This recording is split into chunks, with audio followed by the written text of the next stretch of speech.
Break के बाद एक बार फिर से आप सभी का स्वागत है योग और सेहत पर आधारित हमारे इस बेहद खास कार्यक्रम स्वस्थ विचार में। मैं हूं आपके साथ आपका साथी प्रकाश। दर्शकों, यह कार्यक्रम एक ऐसा कार्यक्रम है जिसमें आपको आप ही के शरीर के लिए, आप ही के जीवन के लिए प्रेरित किया जाता है कि कैसे आप अपने जीवन को खुशहाल बना सके, कैसे आप अपने तंदुरुस्ती को बरकरार रख सके, ऊर्जा का संचार आप कैसे कर सकें। क्योंकि यदि शरीर में ऊर्जा होगी तभी हम अपने जीवन के सभी प्रकार के कार्यों को सफलतापूर्वक कर पाएंगे और तभी हम अपने जीवन को सक्षम और सफल कर पाएंगे। तो ये तब संभव है जब हमारे अंदर जागरूकता होगी और वही जागरूकता इस कार्यक्रम के माध्यम से हम आपके अंदर लेकर आने का प्रयास करते हैं ताकि आप अपने आप को निरोगी और स्वस्थ रख सकें।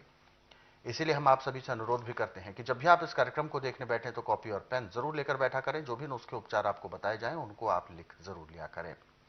आज के इस अंक में भी हम एक ऐसे विषय पर बात करने जा रहे हैं, एक ऐसे रोग पर बात करने जा रहे हैं जो कि एक बार शुरू तो होता है और फिर वो जीवन भर चलता ही रहता है।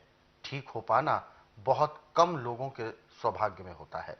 तो इसीलिए आप सभी इस कार्यक्रम को बहुत ध्यानपूर्वक देखें, सुने और उसे अपने जहन में उतारने का प्रयास अवश्य करें। तो चलिए आगे बढ़ते हैं और शुरू करते हैं आज के मुख्य विषय पर चर्चा। गुरु जी, आज के इस अंक में हम बात करने जा रहे हैं जलोदर के बारे में।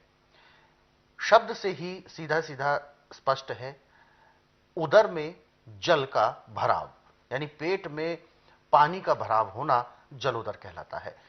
हालांकि पानी पीते हैं, जो शरीर में पानी जाता है पेट में तो जाता है, लेकिन वो पेट में ही रह जाता है। इसके पीछे किन किन कारणों को आप दोषी मानते हैं? देखिए, जलोदर रोग हमारा अपना खरीदा हुआ रोग है। अच्छा। और इसका उपचार आज पूरे संसार के अंदर मेडिकल साइंस में, आयुर्वेद में, यूनानी में नहीं है। क्योंकि मेरे पास जब रोगी हर जगह हार जाता तब आता है।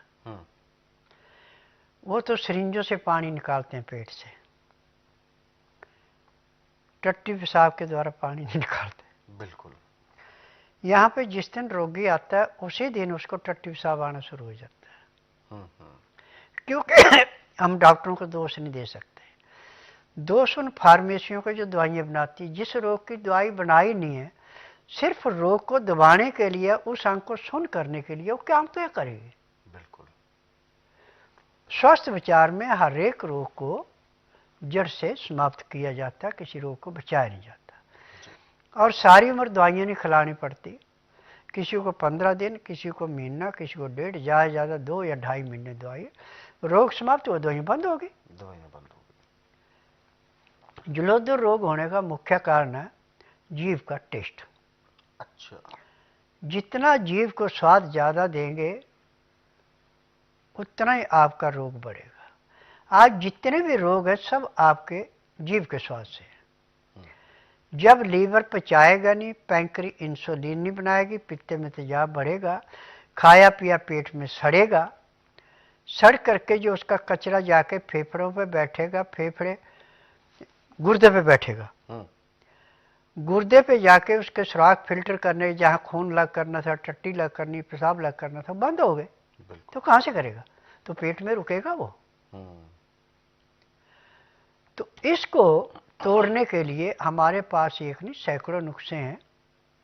और जो मैं दवाई देता हूँ, दवाई देने के घंटे 1.5 घंटे बाद उसको लैट्रिन और बाथरूम आना शुरू हो जाता है। बिल्कुल।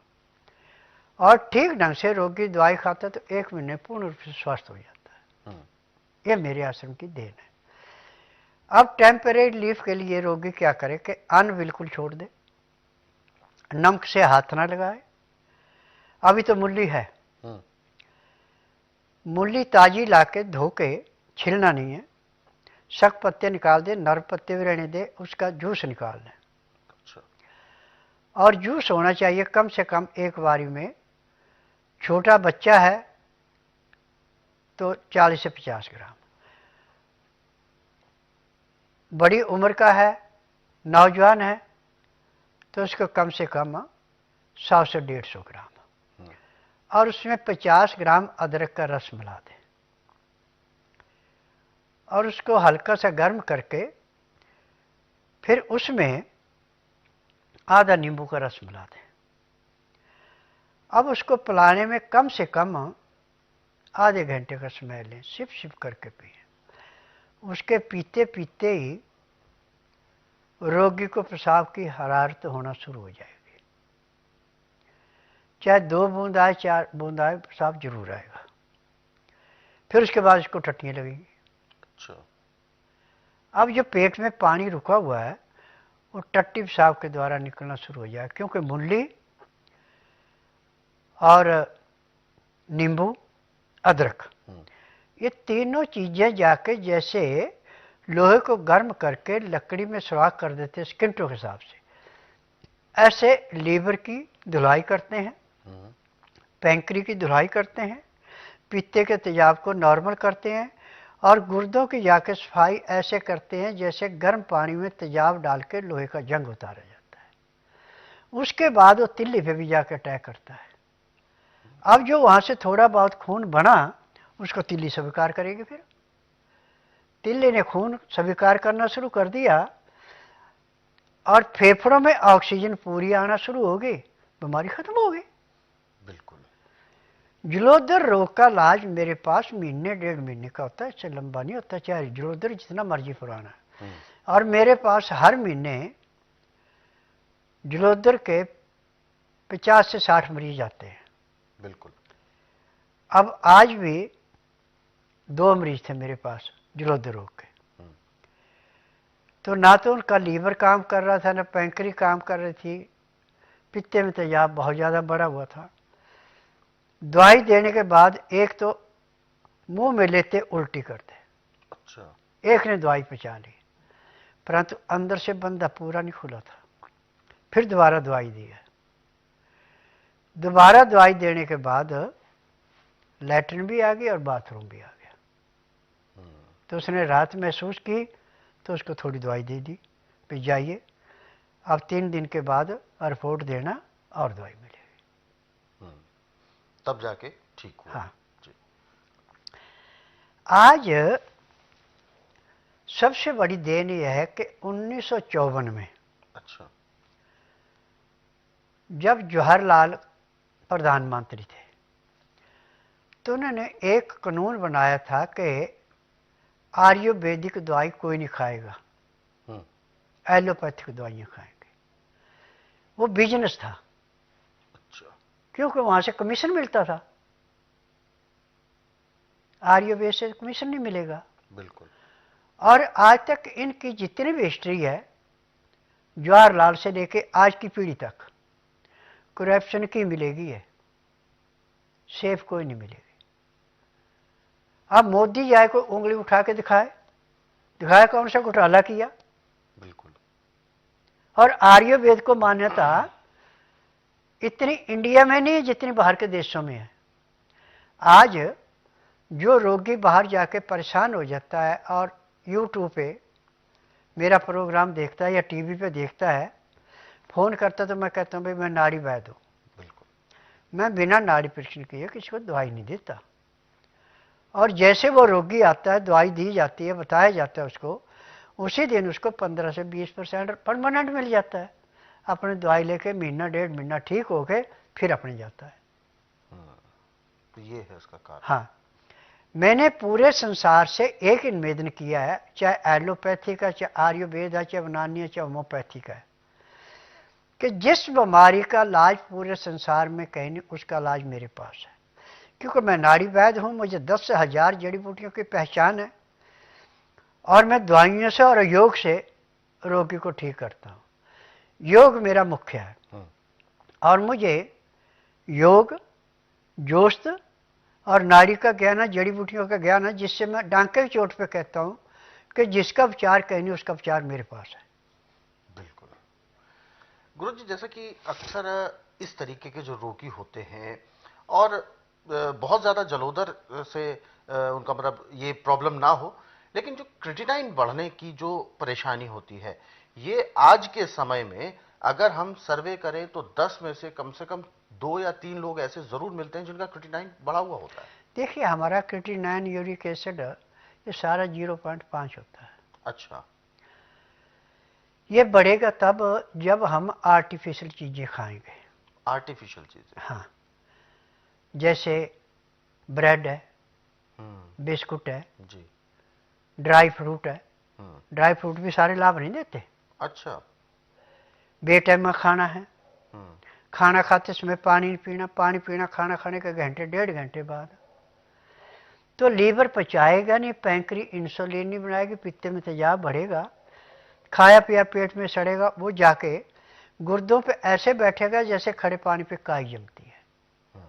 तो जब वहां से फिल्टर होगा नहीं, बाथरूम आएगा नहीं, तो यूरिक एसिड क्रिएटिनिन बढ़ेगा नहीं। बिल्कुल। और इसका इलाज पूरे संसार में, मेडिकल में, आयुर्वेद में, यूनानी में नहीं है। ये मैं डंके की चोट पे कहता हूँ। और कई बार मेरे डॉक्टरों से बहस भी होगी कि आप बताइए कि आपको नाड़ी का ज्ञान है, आप बताइए कि आपको जड़ी बूटी का पूरी पहचान है। जब आप बनी बनाई दवाइयाँ बेच रहे हैं, अब उसने फार्मेसी ने किस फार्मूले से दवाई बनाई है, जब उस रोग की दवाई है नहीं और लिख दिया कि इस रोग के लिए है, आपके क्या उसमें दोष है? बिल्कुल। दोष तो उन फार्मेसियों के जो दवाइयाँ बनाते हैं। हम्म। मेरी दवाइयों को पता नहीं कहाँ कहाँ टेस्ट कराया, जी। मेरे किसी दवाई में यानी राय के दाने के बराबर भी नुक्स नहीं मिला, तब दवाइयाँ मेरी रजिस्टर्ड हुई है। आज दवाइयाँ रजिस्टर्ड है, पेटेंट है, इनका साइड इफेक्ट कोई नहीं है। 90% तक का कैंसर मैंने ठीक किया।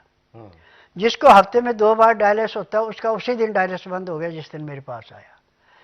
जो अपने हाथ से खाना नहीं खा सकते, गठिए के थे, मेरे पास आने के 3 दिन के बाद वो खाना पीना शुरू कर देते हैं अपने हाथ से। और जो मंदबुद्धि बच्चे जिनको डॉक्टर ने कह दिया इसका इलाज कहीं नहीं है, वो आज बच्चे बिल्कुल पूर्ण रूप से स्वस्थ है। बल्कि जो उनकी उम्र से 4 साल बड़े हैं, उनसे उनकी मेमोरी और तेज है। तो मैं तो नारी वैद्य हूं, मुझे जड़ी बूटियों का ज्ञान है, मैं तो उससे इलाज करता हूं। बिल्कुल। तो गुरुजी, जैसे कि अगर जलोदर से संबंधित रोगी जब आता है और उसके पेट में पानी भरा होता है, तो ऐसे में उस पानी को कहते हैं कि उस जो जल भराव होता है पेट के अंदर, उसको केवल सिरिंज के माध्यम से ही निकाला जा सकता है, और बाद में यदि हम शरीर को ठीक कर लेते हैं तब फिर वो अपने प्राकृतिक रास्तों से निकलता है। ये गलत है। अच्छा। मेरी दवाइयां जो हैं, हम्म। आप इसको ऐसे पिएंगे जैसे बच्चों को चमचे से पिलाते, थोड़ी थोड़ी करके। ठीक है। 1 गिलास देता हूं मैं दवाई के पीने को। अच्छा। 1 गिलास आधे घंटे में पीना। हम्म। उसके पीने 1.5-2 घंटे बाद टट्टी पेशाब दोनों रास्ते से पानी निकलना शुरू हो जाता है। और जिसका मस्क की भांति पेट फूला हुआ है, उसका उसी दिन 2.5-3 इंच पेट अंदर चले जाता है। बिल्कुल। ये दवाइयों का असर है, जड़ी बूटियों के गुण है ये। जी। तो दर्शकों, ये बहुत जरूरी है सही तरीके से सही उपचार लेना, तभी हम अपने रोग को जड़ से समाप्त कर पाते हैं। हालांकि जो रोगी अभी स्वस्थ हैं, अभी किसी प्रकार का कोई रोग ऐसा विशेष नहीं है, तो ऐसे रोगियों को ये नहीं कि आप बिल्कुल निश्चिंत रहें।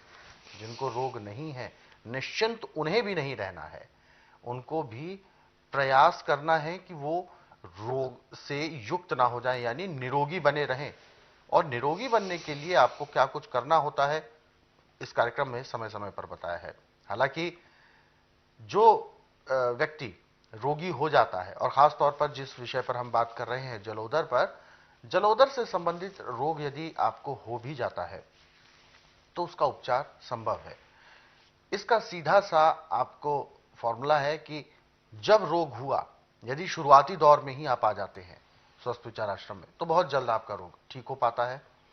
यदि आप थोड़ा सा समय लगा देते हैं, वो रोग बढ़ता ही जाता है, बढ़ता ही जाता है, और समय बिताने के बाद जब डॉक्टर्स भी हाथ पैर खड़े कर देते हैं, तब आप यदि आते हैं, रोग तब भी ठीक होगा, लेकिन उसमें उतना ही ज्यादा समय लगेगा और आपका थोड़ा सा धन भी लगेगा, क्योंकि आयुर्वेदिक जो औषधियां हैं, ये जब निकाली जाती हैं तो इनमें खर्चा बहुत आता है, लागत बहुत लगती है। हालांकि ये उसी तरीके से उतनी ही असरदायक भी होती हैं।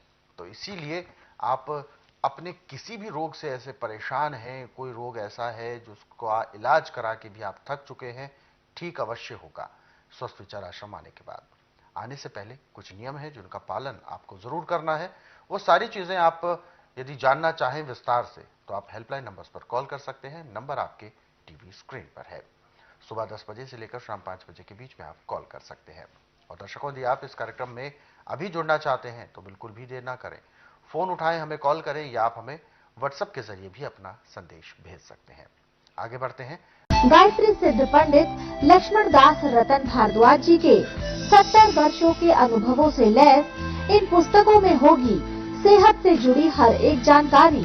तो आज ही स्वस्थ तन और सुखी जीवन के लिए ऑर्डर कीजिए स्वस्थ विचार की 10 पुस्तकों का सेट मात्र 950 रुपए में। ऑर्डर के लिए अभी संपर्क करें। इन पुस्तकों के लिए डीडी आपको स्वस्थ विचार के फेवर में भेजना होगा। अब आप अपने पसंदीदा कार्यक्रम स्वस्थ विचार को लाइव देख सकते हैं रोजाना सायं 7:30 बजे से 8:30 बजे तक सिर्फ YouTube के संस्कृति टीवी चैनल पर। Subscribe now.